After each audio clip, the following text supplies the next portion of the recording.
All right, so where we're going with this is we want to find all the forces that act on an object. That's our goal. We have applied forces, things like weight and contact forces, and we want to put all of those on the object so we can create a full force diagram, which is called a free body diagram for the object, that includes both the applied forces and the reactions. Reactions are caused by some sort of constraint. If you constrain a motion, it requires a force or a couple of some type to do that. So to figure out what sort of reactions you get, you look at the motion that is prevented, because you need a force or a couple to prevent motion. Okay. So we went through a number of these. You know, a cable, you can only pull, you can't push.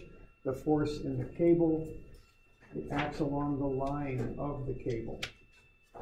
So once you know a cable and where it connects and what angle it acts at, you then know everything but the magnitude of the force. You can model everything except for the force magnitude at that point. So I'm on page 360 is where I'm at. And we went through a number of these last week, okay? Okay, there's some cables. So I just replaced the line of the cable with an arrow. Cables pull, they're in tension. So if I'm making a free body diagram of that crane boom, all those cables will pull.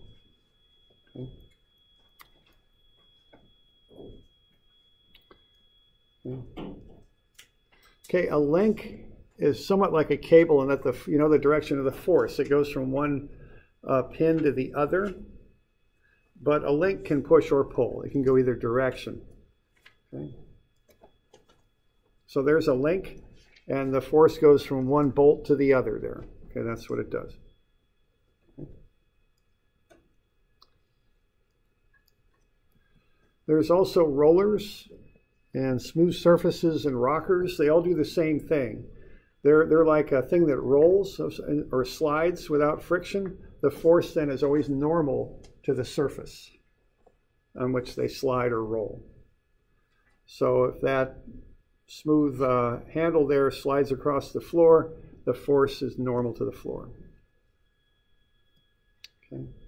If that roller rolls across the surface, the force will be normal to the surface. So there the force is vertical because it's on a flat floor there, but if it's on an incline, the force will be inclined at 90 degrees to the incline. Okay. Okay, so there's no resistance offered in the direction of the roller. The resistance is all perpendicular to the flat surface. Okay? So that's how rollers are. There's a 3D roller. Okay.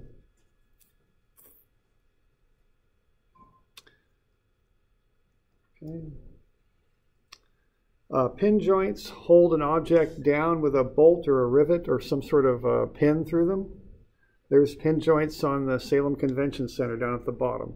That was done on purpose to allow them to design a long, thin member for that support for the roof. So that's a pin joint there. There's a pin joint on a bridge. Okay. That's a piston. Do you see any pin joints on that? Where are they at? Right up there, pin joint. Okay, because that piston's free to rock about that. It's not free to go left or right about that connection, but it's free to rock a little bit. It'll twist, but it won't move up or down or left or right if that's held in place. Also, this fits around a crankshaft. That's a pin joint too. Okay. So we do want to kind of recognize what we see out there in the world when we're designing and be able to make those assumptions so we can design things and model them properly. So those are both pin joints. All right. You good with that?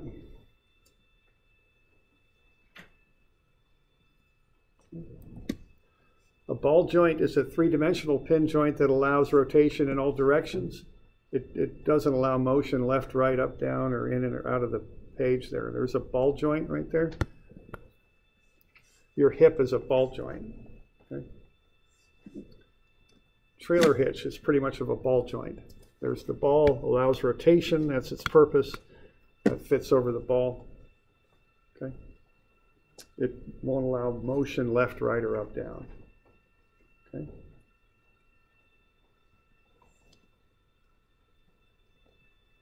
Universal joint is a lot like a ball joint. It allows rotational motion, but doesn't allow motion in either direction from the joint. Okay? It's called a universal joint, U-joint.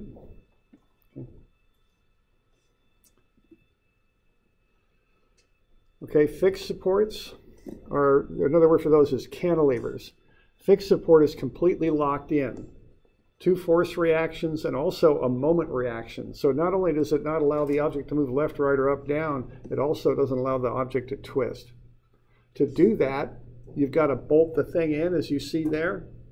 You can also embed something in concrete or a material like that. You can take a beam and just extend it beyond the support. So there's a fixed support right in there. Okay. There's a really big fixed support. You can see what they had to do to make that work. You're developing, with all that weight on that roof there, you're developing quite a lot of moment right at the support. So they made that quite large to absorb it. That's why it's so big. Okay. You can see why architects like this. Okay, because it leaves a wide open field of view under the roof, right? That's a racetrack there. They don't want everybody to be able to see.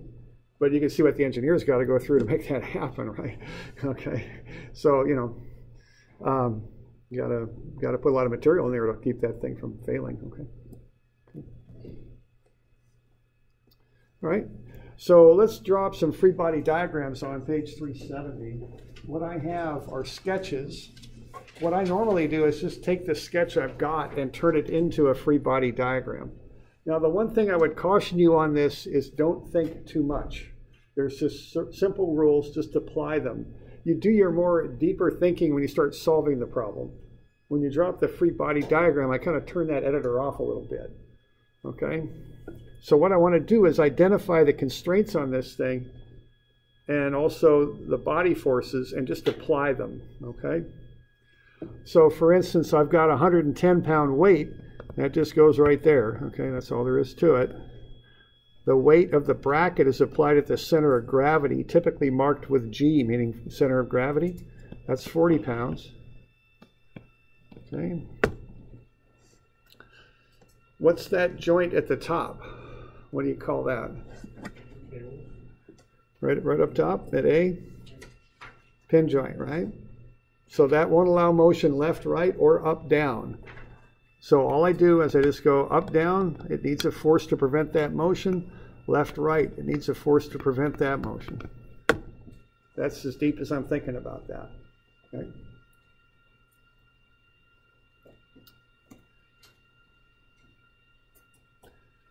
How about at B? Which way would that force go?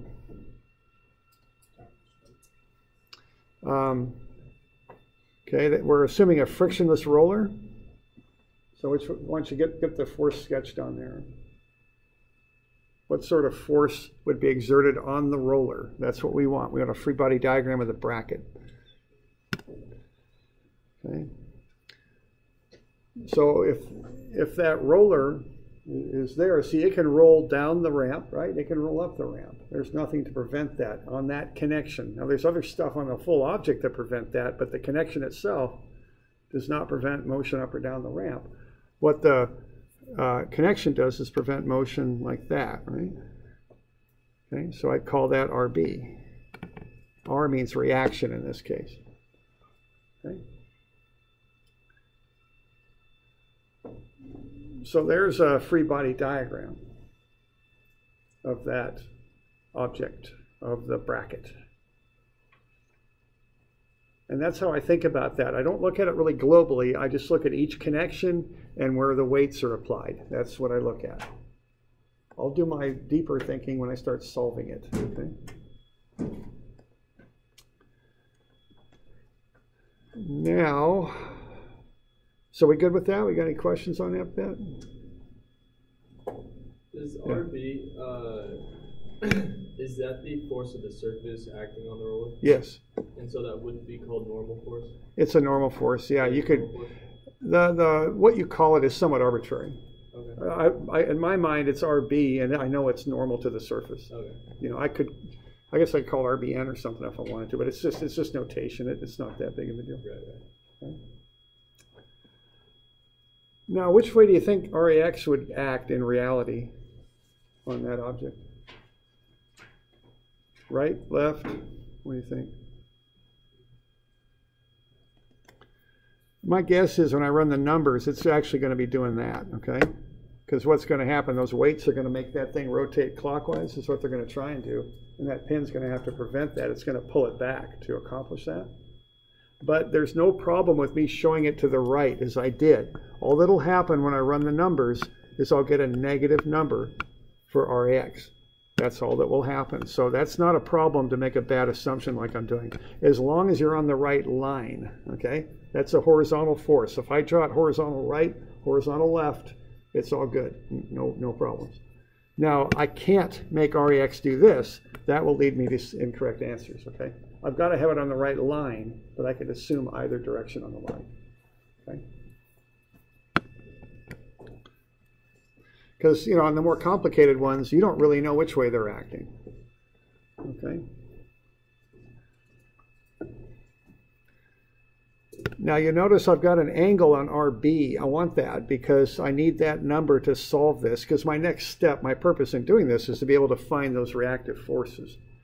So to do that, I'm going to need that 23-degree angle. So let's have a look at where that comes from. See, I know that ramp is 67, and I know the force itself makes a right angle with the ramp. Okay. Well, that's a 90. So a triangle has 180, so I know that this will be 23.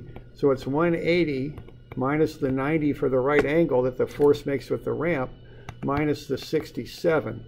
Now, when you're doing these ramp kind of problems, you've always got the 180 for the triangle, and you're always going to have a 90 for a right angle. So that just comes down to be 90 minus 67 is 23. It's always that way. And you'll run into a few problems on ramps over the next few years, I think. So just remember that one, okay? 90 minus the ramp angle gets you the force angle. It's always that way if the force is normal to the ramp. Okay.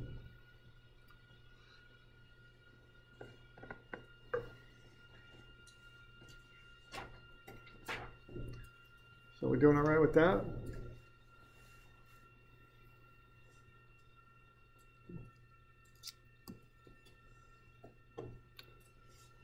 All right, let's pull this crate up the ramp.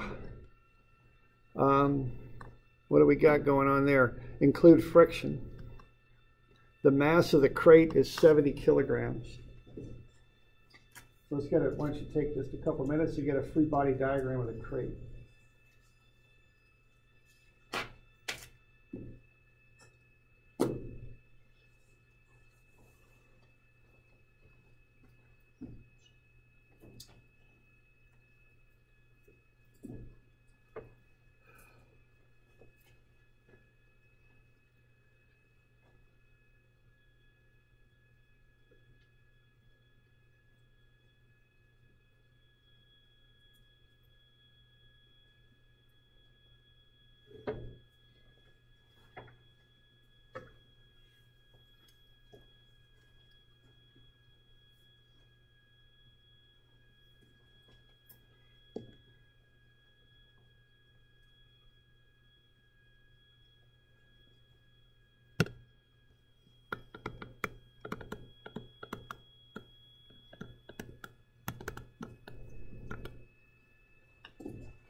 Okay, one thing on this, we don't do statics with mass, we do it with weight. So I rarely use mass when I do statics. So that you're given kilograms, you want that into newtons. That's what you want. Okay.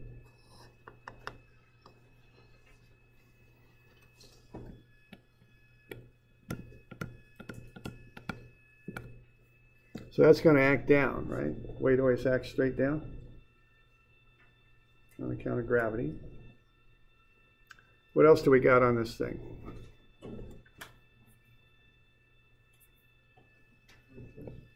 Yeah, you got friction, which would act parallel to the ramp, correct? And then what else? We got the normal, which you might call, I don't know, you might call that a Rn or something for a reaction. Okay. Now, when I'm doing this, I'm going to notice that things are aligned to the ramp. The friction, the normal, and the 600 newtons are all referenced to the angle of the ramp. The only thing that's vertical is the weight. So I would probably set up an axis system, as I show there, what I call an inclined axis system. Okay. So I would set up an x prime, y prime kind of thing there and solve it that way.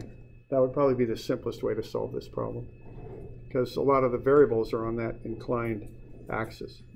So what I'm going to have here is the angle between the weight and the normal to the ramp is equal to the ramp angle at 17 degrees.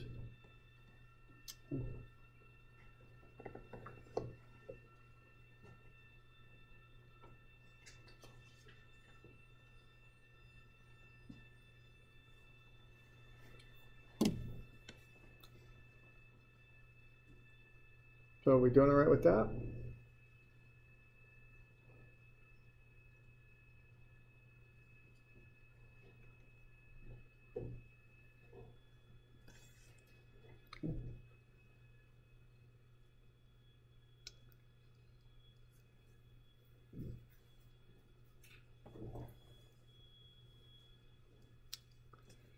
How about this one? Why don't you draw a free body diagram of the beam and a free body diagram of the pulley? It's on the next page.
The important thing on this is to focus on what you're drawing a free body diagram of, because that influences which way the forces act. So if you're drawing a free body diagram of the pulley, you would draw, that would be kind of the boundary you draw around it. If you're drawing a free body diagram of the beam, your boundary would be like that.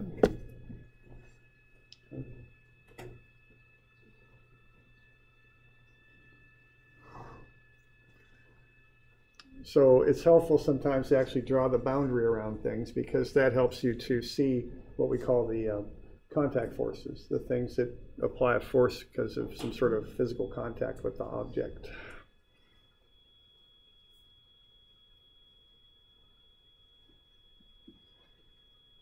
Okay.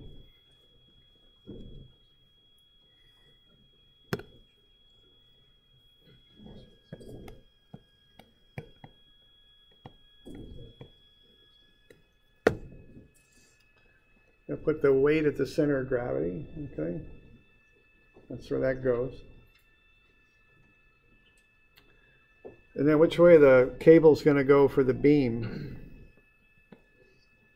You know, up or down? Yeah, up, because all they do is pull.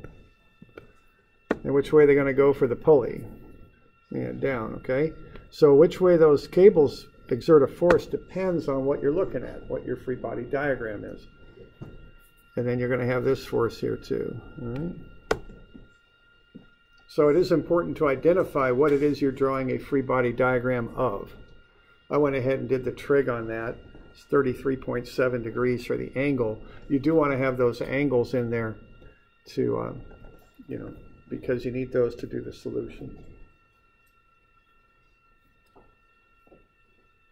Yeah, question there. Is there a mass pulley? None's given. Yeah, I think generally speaking, and you know, there's kind of this whole textbook world of engineering, which isn't always, you know, match the world you actually work in. But if they don't mention a weight or something, usually you assume it's negligible and you ignore it. You know? So that'd be the assumption there, and that would be reasonable if you're picking up a beam, of course. You know. Okay.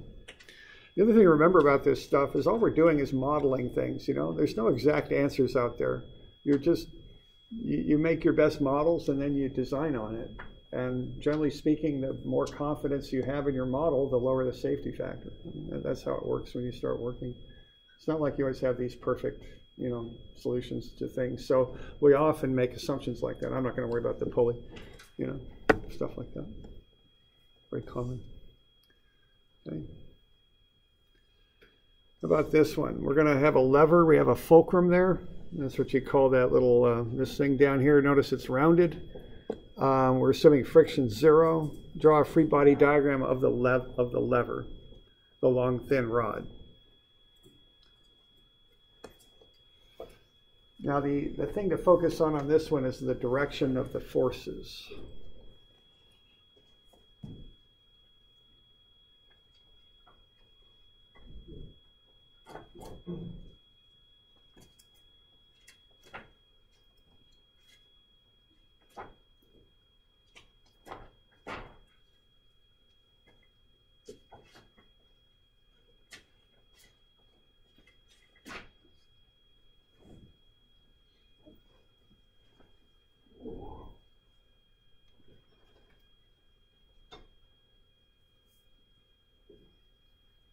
Okay.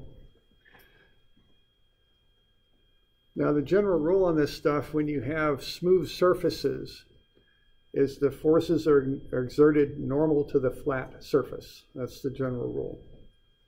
Okay. So the deal on this one is going to be to identify what the flat surface is in each case.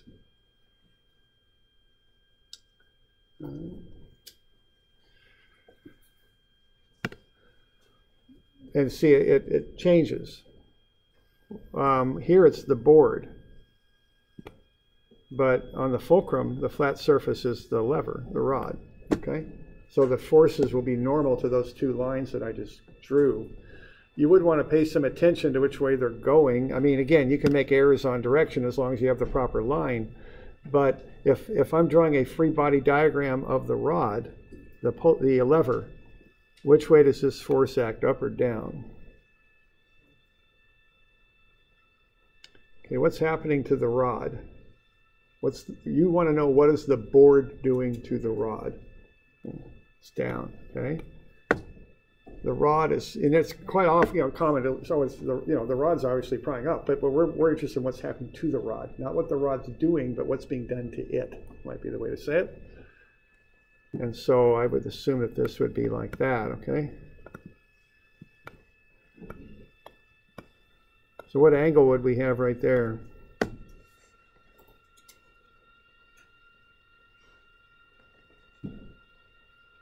We'd want to know that when we started working through the numbers. That's a 90. That would be the assumption. What do we got left over for there? Yeah, 54? 54. Okay.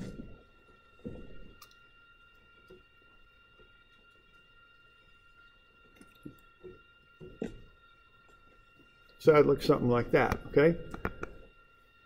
So these things are important. You know, anything we do, we start with these diagrams. That's always step one, is to get a diagram, a good picture drawn.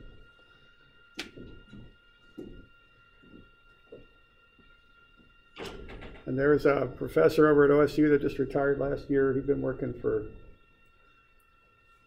50 years plus. And that was always his first thing he always said. Step one, draw a picture. That's always where we start. And this is the picture that we draw. Okay? We want a nice, clean force diagram of the object so we can solve for the forces acting on it. Okay, let's see. All right, so we got those three things that are due tomorrow, Wednesday, and then I'll give you some here for Friday. So I'll give you these free body diagram problems. Now the thing on this is just put the diagrams, what am I trying to say here? Make the sketches on 12A and B into free body diagrams. Okay, you don't need to redraw anything. You don't need problem statements. You don't need any of that. Just pull page 12A and 12B out of your engineering packet there and just turn those into free body diagrams. Okay, so don't overkill it. Just take those sketches, turn them into free body diagrams. I don't need anything else. I don't need problem statements. I don't need anything. Just pull those 2 pages out and turn them into free body diagrams. Okay.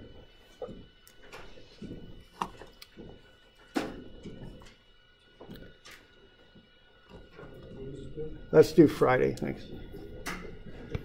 This Friday, I think Friday's November 1st. I think. Yeah, okay.